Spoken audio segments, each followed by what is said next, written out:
my SIM card in half to get off my phone. There were times where I woke up after a night of drunk texting to a message that read, "Thanks for the novel." There were times where I texted a guy that I liked him and then immediately blocked his number. I really can't defend this behavior. I once saw a toddler knock over a bowl of M&Ms with his Buzz Lightyear doll and then explain that it was Buzz who did the damage, not him. That's how I feel about my phone. The device that enables me to find new romantic options in a matter of minutes is the same one that enables my self-sabotage again and again and again. It's hard to install and uninstall Hinge 8 times in the same day without wondering if I've done something wrong. And if you've never felt the same way, I'd encourage you to keep it to yourself because it's not relatable. I was single for most of my 20s, and I can't pretend I never felt like that meant I was failing. I've always taken a goal-oriented approach to dating, and by my own standards, I wasn't achieving my goals. In my mind, the end goal of dating wasn't to have a good time. It was to find a person to spend my time with, deliberately, forever, without fear that they'd ever leave me. And if I hadn't found that person when everyone else had, what had I been doing wrong? I'd see my friends in relationships and start to feel jealous, even if their partners were the type of people who leave voicemails when they could just send a text. This is an objectively unhinged thing to do. Please just text. I felt competitive, and for what? Dating isn't a zero-sum game. It's possible for everyone to lose. When I'm in nice relationships, I don't experience the sustained and elevated joy the movies misled me to think I'd feel. The phrase happily ever after should be amended to potentially mentally okay, assuming both people continue working on themselves and go to therapy. With any new relationship comes the onset of fear about the breakup. I now have something I really don't want to lose.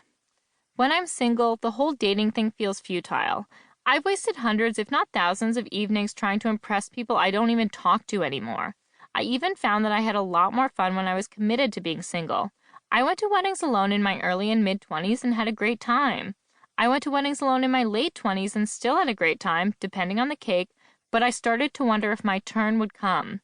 And if I was having fun by myself, did I even want it to?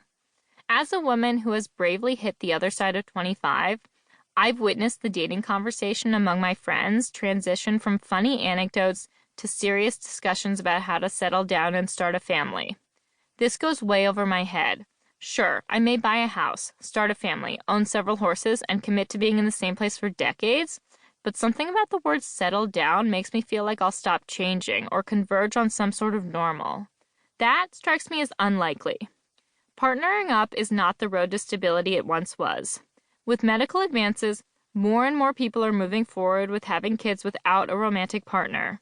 With rising divorce rates, marriage no longer provides the stability it used to. So then, is the point of dating to have fun? If so, it fails. Is it to learn? Read a book! Read this one. But there's a reason we keep mounting the dating horse, a metaphor, get your mind out of the gutter, again and again and again, even after our date told us we looked like Elizabeth Holmes if she didn't try. I try. Because every once in a while, it's pretty nice, even if it's brief and distracting and ultimately heartbreaking. So if I'm going to repeat this cycle over and over again, as you might too, I may as well try to have fun. You don't have to be swiping daily to take a step back and peer with amusement upon this strange institution we've invented. No matter where you stand, in a relationship, actively dating, happily single, Emma Watson, or anywhere in between, you can still relate to the struggle that is modern dating.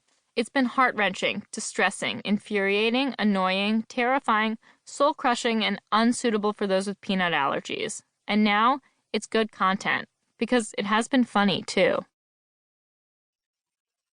Some terms I wish I didn't know.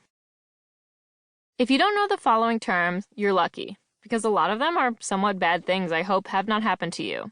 That being said, you'll be seeing these terms throughout the book, so get used to them. Breadcrumbing. Sending someone the bare minimum number of texts needed to make them believe things are still on. DTR.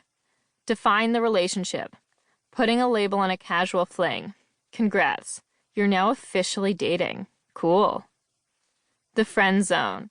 When someone cruelly curses you by telling you they want to be friends instead of have sex. Ghosting. Not responding to someone's texts. This isn't a great thing to do, but neither is